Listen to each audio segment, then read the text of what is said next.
محرم جو مہینہ ہم دیکھتے ہیں شہر اللہ محرم ہے، اللہ کا مہینہ محرم، اور جو ہم دیکھتے ہیں کہ اسلامک کیلنڈر جو شروع ہو رہا ہے وہ محرم کے مہینے سے شروع ہو رہا ہے، اور اسی مہینے سے ہم دیکھتے ہیں بدعات بھی شروع ہو جاتی ہے۔ یہ ایک ایسا مہینہ آج ہے جس مہینے میں بہت ساری بدعات ہمیں لوگوں میں ملتی ہے۔ اللہ کے رسول محمد صلی اللہ علیہ وسلم نے فرمایا کل بدعت ضلالہ، سب کے سب بدعتیں گمراہی ہے۔ ساری کی ساری جو بدعات ہے، جو دین میں نئی چیزیں ہیں، جو لوگوں نے لا ایجاد کیا، جو قرآن میں نہیں ہے، حدیث میں نہیں ہے، جس چیز پر صحابہ سلف کا عمل نہیں ہے، تو وہ چیز کیا ہے؟ ضلالہ، گمراہی ہے۔ تو آئیے ہم چند بدعات انشاءاللہ مثال کے طور پر دیکھتے ہیں جو محرم کے مہینے میں عام طور پر پائی جاتی ہے مسلم معاشرے میں۔ اب ایک نئی ٹائپ کی چیز جو کامن ہو گئی ہے وہ ہیپی اسلامک نیو ایئر۔ شیخ صالح بن عثیمین رحمہ اللہ کا سٹیٹمنٹ ہے، انہوں نے کہا کہ ایسی گریٹنگ انیشیٹ نہ کریں، ایسی چیز کی شروعات نہ کریں، لوگوں کو انیشیٹ نہ کریں۔ آپ کو پتا ہونا چاہیے کہ اللہ کے رسول محمد صلی اللہ علیہ وسلم کے زمانے میں کیا اسلامک کیلنڈر کا پہلا مہینہ کون سا تھا؟ آپ دیکھو گے اسلامک کیلنڈر کا جو کنسپٹ ہے عمر رضی اللہ عنہ کے زمانے میں آیا، یعنی خود نبی صلی اللہ علیہ وسلم کے زمانے میں ہے بھی نہیں موجود۔ اور یہ ہم دیکھتے ہیں کہ ہیپی نیو ایئر کا جو سیلیبریشن ہوتا ہے 31 دسمبر کو، تو بہت سے لوگوں کو لگ رہا ہے چلو ہم اس کو ایک اسلامک رنگ ڈھنگ دے کر کے اسلامک طریقے سے کریں گے، اور بہت دور نہیں ہے کہ کہیں کچھ نیو ایئر اس طرح کے سیلیبریشنز آنے لگے۔ تو یہ چیز کو روک دینا چاہیے، جو چیز ہمیں قرآن حدیث میں نہیں ملتی، جو چیز ہے وہ ہے ثابت، ہمیں وہ چیزیں کرنا چاہیے جو ثابت شدہ ہے۔ ایک دوسری چیز جو بہت کامن آپ کو ملے گی اس مہینے میں، محرم کے مہینے میں، وہ ہے تعزیے، اور الگ الگ جگہ پر الگ الگ تعزیے بنائے جاتے ہیں بڑے خرچوں کے ساتھ، چندہ جمع کیا جاتا ہے، محرم کا چندہ، اور چندے سے تعزیہ بنایا جاتا ہے۔ تعزیے پر کیا ہوتا ہے کہ کربلا کا ایک سٹرکچر ہوتا ہے، حسین رضی اللہ عنہ کی قبر کا سٹرکچر ہوتا ہے، وہاں پہ آ کر لوگ چڑھاوے چڑھاتے ہیں، وہاں پہ آ کر لوگ اپنی منتیں پیش کرتے ہیں، دعائیں کرتے ہیں، وہاں پہ لوگ خاص آتے ہیں اپنی آرزوؤں کے ساتھ کہ یہ تعزیے پر ہم آئیں، اور وہاں جا کے ہم ان سے مانگے، ان کے واسطے سے مانگے، ان سے سفارش کریں، کروائیں۔ تو یہاں پر یہ چیز جو ساری کی ساری بہت ساری قسم کا شرک ہے اس میں، کیونکہ اللہ ہے ہمارے لیے۔ اللہ تعالیٰ نے کہا ہے ادعونی استجب لکم، مجھ سے دعا کرو، میں تمہاری دعا کا جواب دوں گا۔ تو یہاں پر جو لوگ اپنی فریاد پیش کرتے ہیں اللہ کے علاوہ اوروں کے سامنے، انہیں سوچنا چاہیے کہ کیا اللہ کافی نہیں ہے؟ الیس اللہ بکاف عبدہ، کیا اللہ بندے کے لیے کافی نہیں ہے؟ تو اللہ سبحانہ و تعالیٰ نے جب کہا ہے مجھ سے مانگو، میں تمہاری شہرخ سے بھی زیادہ قریب ہوں، اللہ تعالیٰ نے فرمایا، تو کیا اللہ تعالیٰ کے آگے کوئی اور ہے جو اللہ سے زیادہ مہربان ہے، اللہ سے زیادہ رحم کرنے والا ہے، یا اللہ سے زیادہ قریب ہے؟ یا ایسا ہو سکتا ہے کہ اللہ کی پناہ لوگ کیا یہ سوچتے ہیں کہ اللہ کے پاس تو کام نہیں بنے گا، اب کسی اور کے ذریعے کروائیں؟ تو اگر الرحمن الرحیم نہ چاہے تو کیا کوئی اور کرا سکتا ہے؟ تو ہمیں اس بات کو سمجھنا ہے کہ اللہ ہی کی مرضی ہے۔ اگر کوئی شخص کوئی زندہ شخص سے کہتا کہ میرے لیے دعا کرو، یہ ایک جائز ذریعہ ہے جو اسلام نے ہمیں سکھایا، لیکن جہاں پر خود کی دعا کی بات ہے تو ہم اللہ تعالیٰ سے ڈائریکٹلی پکاریں۔ ہاں، اپنی نیکی کے حوالے سے پکار سکتے ہیں کہ اللہ فلاں نیکی میں نے صرف تیرے لیے کیا، لیکن شخصیات جن کا انتقال ہو چکا ہے ان سے مانگنا یا ان کے ذریعے سفارش کرنا اللہ کے پاس، یہ چیز ثابت نہیں ہے، اس کی کوئی دلیل نہیں ہے، اور ہمیں اس چیز سے بچنا چاہیے۔ یہ جو تعزیے بنتے ہیں، اب آپ دیکھو گے ایک ہے کہیں پر شرک ہو رہا ہے، ایک ہے اس کا ریپلیکا کہیں پر بن رہا ہے، یعنی کیا؟ وہاں پر جو قبر پر لوگ جاتے ہیں اور یہ سوچتے ہیں کہ یہ ہمارا کام کروا دیں گے۔ اب یہاں پر یہ جو تعزیہ اس کے جیسا دکھ رہا ہے، تو جیسے کہ اس کا بھی ایک ریڈیو کنیکشن ہے، ایک کنیکشن ہے یہاں سے وہاں کا، لیکن ہمیں اس کی کوئی دلیل نہیں ملتی قرآن و حدیث میں کہ اس طرح کے تعزیے بنائے جائیں۔ فضول خرچ بھی ہے، پیسہ ضائع ہوتا ہے، اور لوگ اپنی آس اور فریادیں اللہ کے علاوہ اوروں کے سامنے پیش کرتے ہیں، جبکہ اللہ کافی نہیں ہے بندوں کے لیے، اللہ ہے، کوئی ضرورت نہیں کوئی خرچہ کر کے ایسا سٹرکچر بنانے کی، وہاں پہ خاص ایک تعزیہ بنا کر کے خاص عبادت کی رسمیں کرنا، چڑھاوے چڑھانا۔ ہم دیکھتے ہیں اللہ تعالیٰ ہے، وہ چڑھاوے کہاں جاتے ہیں؟ وہ ایک بزنس بن جاتا ہے ایک طرح کا۔ آپ دیکھو گے کہ شرک کے ساتھ، قبر پرستی کے ساتھ ایک پورا کے پورا بزنس کنیکٹڈ ہو جاتا ہے، اور ہم دیکھتے ہیں کہ یہاں پر اللہ تعالیٰ کے سامنے آپ کو جو عبادت کرنی ہے خلوص کے ساتھ، اخلاص کے ساتھ، صرف اللہ کے لیے کرنی ہے، اللہ تعالیٰ کے لیے کرنی ہے۔ تو یہ بات کو سمجھنا بہت ضروری ہے۔ تو جو تعزیے اور خوبصورت قسم کے تعزیے، ایک طرح کا کمپٹیشن ہوتا ہے، ایک طرح سے دکھاوا ہوتا ہے، تو یہ ساری چیزیں فضول خرچ ہے، اور سب سے بڑی اور بدترین چیز کیا ہے؟ وہاں پہ شرک ہے۔ یہ ایک دین کی چیز ہے کہ دنیا کی چیز ہے؟ یہ دینی چیز ہے، ایک مقصد سے بنائی گئی۔ اگر ایسا بنانا ہوتا تو کیا نبی صلی اللہ علیہ وسلم نہیں بتائے ہوتے؟ کیا صحابہ اکرام اس میں عمل میں آپ سے مجھ سے بہت آگے نہیں ہوتے؟ کیا سلف الصالحین جو بہترین زمانے ہیں، کیا اس زمانے میں یہ چیز کا وجود نہیں ملتا؟ تو کوئی وجود نہیں ملتا ہے۔ نبی صلی اللہ علیہ وسلم نے نہیں کیا، صحابہ اکرام نے نہیں کیا، سلف نے نہیں کیا، اور آج کے لوگ کر رہے ہیں، فضول خرچ کر رہے ہیں. دیکھو جو کرنا ہے وہ تو نہیں کر رہے ہیں. توحید یعنی کہ اللہ ہی کی وحدانیت برقرار رکھنا، اللہ تعالیٰ کے ہاتھ میں سب کچھ ہے، ساری عبادت اللہ کے لیے، اور اللہ کے جیسا کوئی نہیں ہے. تو یعنی یہ توحید پر قائم رہنا، اتباع سنت پر عمل کرنا، نمازیں قائم کرنا، نمازوں کا خیال رکھنا، ساری یہ چیزوں کا جو خیال رکھنا چاہیے. جو کرنا ہے وہ تو کر رہے نہیں ہے، اور دوسرے شارٹ کٹ تلاشنے میں پھر کیا ہو رہے ہیں؟ بربادی کے بعد اور بربادی. اور ہم کیا دیکھتے ہیں؟ جو کھچڑے کا کنسپٹ ہے کہ لوگ خاص کھچڑا بناتے ہیں. اور شیخ کفایت نے بھی اس چیز کے بارے میں بہت اہم بات کہی کہ سوچو جس دن روزہ رکھنا سنت ہے، کہ 9 اور 10 محرم کو روزہ رکھنا سنت ہے، اس وقت پر لوگ کیا کر رہے ہیں؟ خاص کھچڑا بنا رہے ہیں. اب آپ دیکھیے یہ تو ایکٹیو مخالفت ہے، اس سنت کی واضح طور پہ مخالفت ہے. یہ کھچڑا بنانا اگر ہوتا تو اللہ کے رسول صلی اللہ علیہ وسلم سکھائے ہوتے، صحابہ اکرام سے ہمیں ملتا. اس کی کوئی دلیل نہیں ملتی. کھچڑے کے اوپر خاص اس طرح سے دعائیں پڑھنا وغیرہ، کچھ اگر اس کی دلیل ہوتی نبی صلی اللہ علیہ وسلم سے، صحابہ اکرام سے، جیسے فاتحہ لوگ پڑھ رہے ہیں. اور فاتحہ کیا ہے؟ فاتحہ سورۃ الفاتحہ ہے، لیکن لوگوں کے نزدیک فاتحہ از اکول ٹو سورۃ الفاتحہ پلس سورہ فلق پلس سورہ ناس پلس سورہ اخلاص، یہ فاتحہ ہے. اب یہ فاتحہ کا ڈیفینیشن کہاں سے آیا؟ سورۃ الفاتحہ. اور سورۃ الفاتحہ اگر پڑھنا ہے اس کی بھی دلیل چاہیے. دیکھیے یہ اگر دنیاوی چیز ہے، آپ کو جیسا کرنا ہے، آپ کو کوئی چیز کر سکتے ہیں، آپ کو کھانا پکانا ہے، کیا پکانا ہے پکائیے، کھچڑا پکانا ہے وغیرہ. لیکن آپ خاص 10 محرم کو بنا رہے ہیں، خاص ایک وقت پر بنا رہے ہیں، ایک عقیدے کے ساتھ بنا رہے ہیں، اور خاص کچھ عبادت کی رسمیں کر رہے ہیں اس کے اوپر، تو یہ تو عبادت کے زمرے میں آ گیا. تو آپ بتاؤ کہ کیا دین مکمل ہوا کہ نہیں ہوا؟ دین مکمل تھا 1400 سال پہلے، تو کیا اس میں نئی چیز آ سکتی ہے؟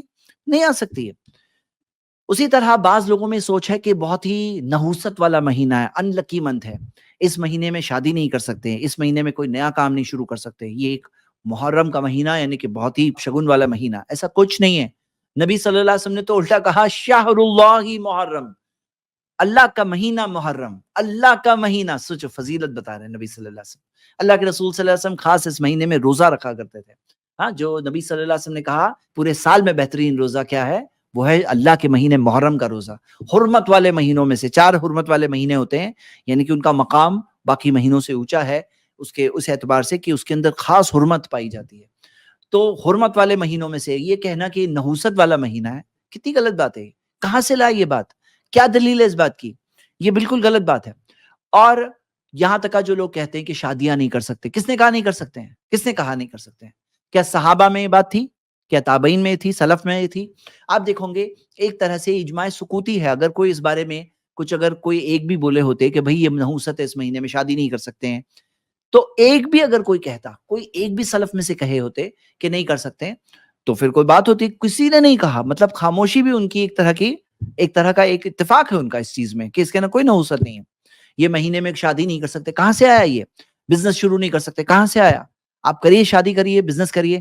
یہاں تک کہ آپ ابن کثیر کو دیکھیں تو انہوں نے البدایہ و نہایہ میں یہ ذکر کیا ہے کہ علی رضی اللہ عنہ کا نکاح 1 سال میں ہوا اور رخصتی ان کی دوسرے سال میں ہوئی. علی رضی اللہ عنہ، فاطمہ رضی اللہ عنہ. اور کون سے مہینے میں ہوا؟ 3 ہجری کی شروعات میں رخصتی ہوئی. تو وہ بتاتے ہیں کہ شروعات میں کون سا مہینہ؟ تو 3 ہجری کی شروعات میں کون سا مہینہ ہوا؟ وہ مہینہ محرم کا مہینہ ہوا. تو ہم یہ دیکھتے ہیں کہ یہ چیز نہیں بھی ہوئی ہوتی تو اس کی کوئی دلیل تو چاہیے کہ شادی نہیں کر سکتے ہیں.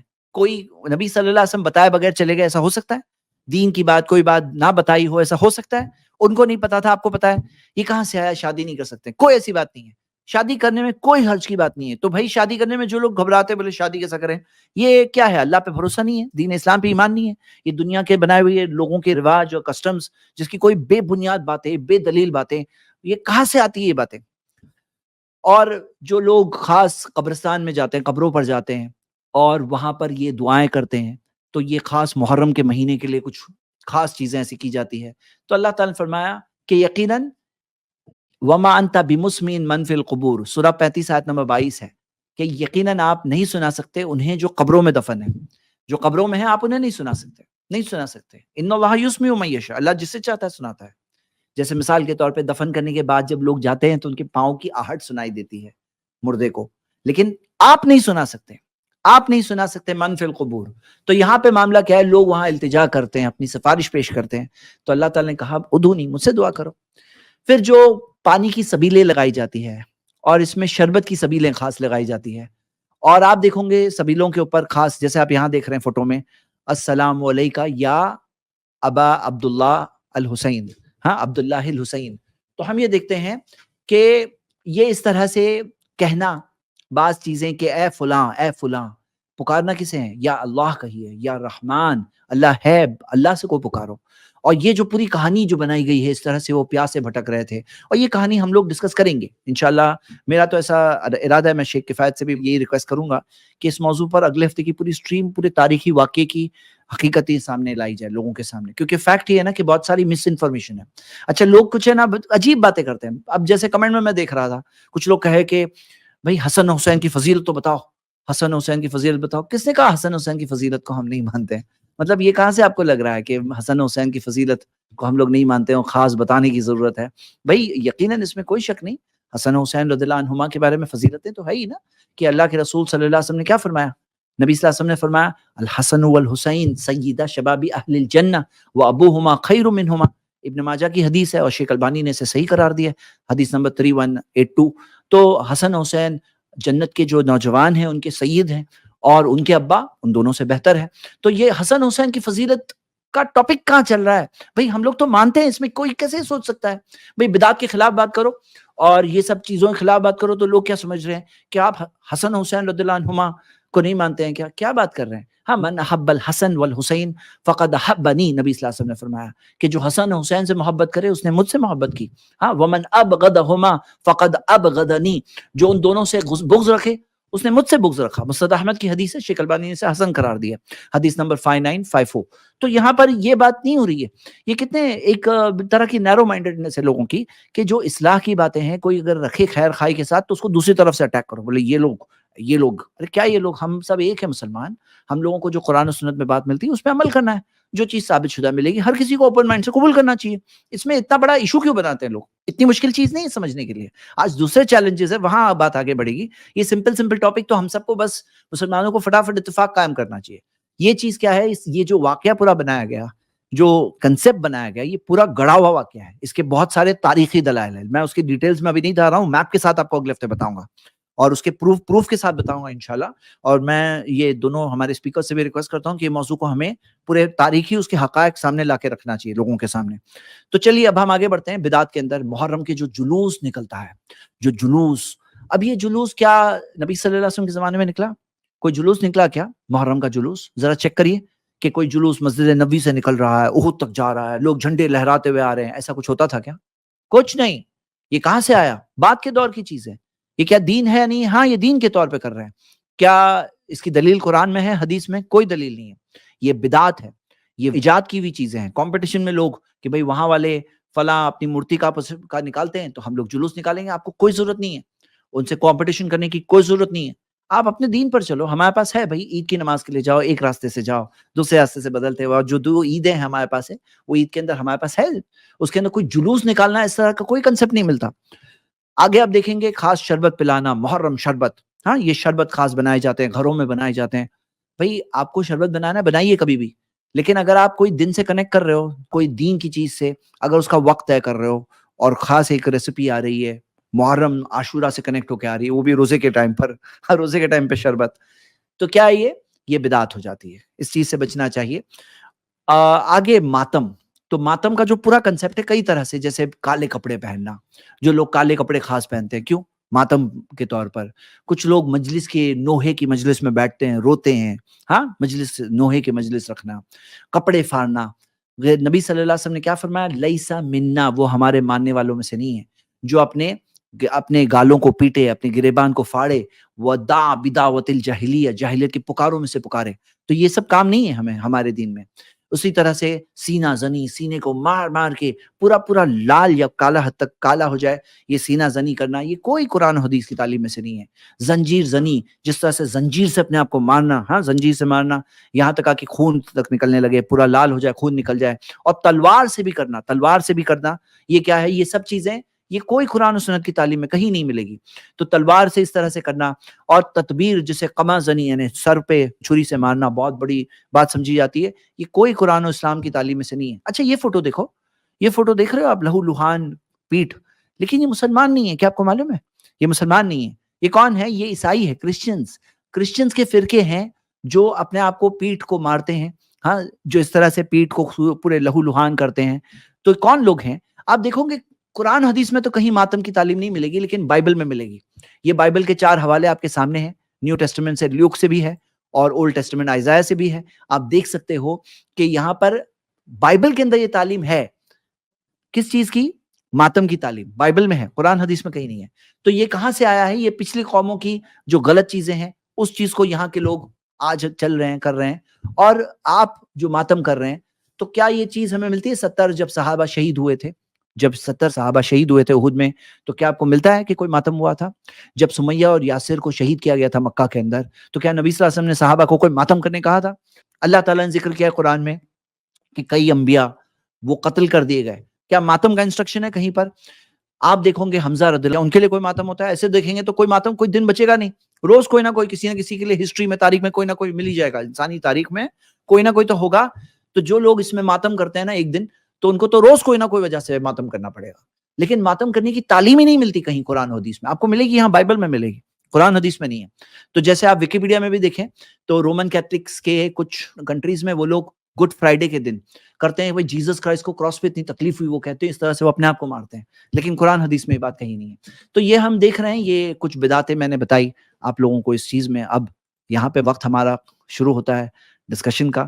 اگر کسی کو اس موضوع پر جو ہم نے باتیں کی، یہ ساری باتوں میں کسی بھی بات پر کوئی بھی ڈاؤٹ ہے، کوئی بھی کوشچن ہے، تو آپ لوگ آئیے، فیس ٹو فیس ہم لوگ بات کریں گے انشاءاللہ اور ڈسکس کریں گے. السلام علیکم ورحمۃ اللہ وبرکاتہ. اس کلپ کی فل ویڈیو دیکھنے کے لیے ہمارے چینل پر ضرور آئیں. آئی پلس ٹی وی نے ایک نیا یوٹیوب چینل شروع کیا ہے جس کا نام ہے آئی پلس ٹی وی اختلاف کا حل. اس چینل پر صرف اختلافی مسائل پر ویڈیوز آئے گی، لیکن دلائل کے ساتھ اور بھائی چارگی کے ساتھ. آپ کو میں دعوت دیتا ہوں کہ آپ بھی ہمارے اس چینل کو سبسکرائب کریں، ہماری ویڈیوز کو شیئر کریں اور نوٹیفیکیشن آئیکن کو آل سلیکٹ کریں تاکہ آپ کو ہماری ویڈیوز کا نوٹیفیکیشن مل سکے. جزاک اللہ خیر، والسلام علیکم ورحمۃ اللہ.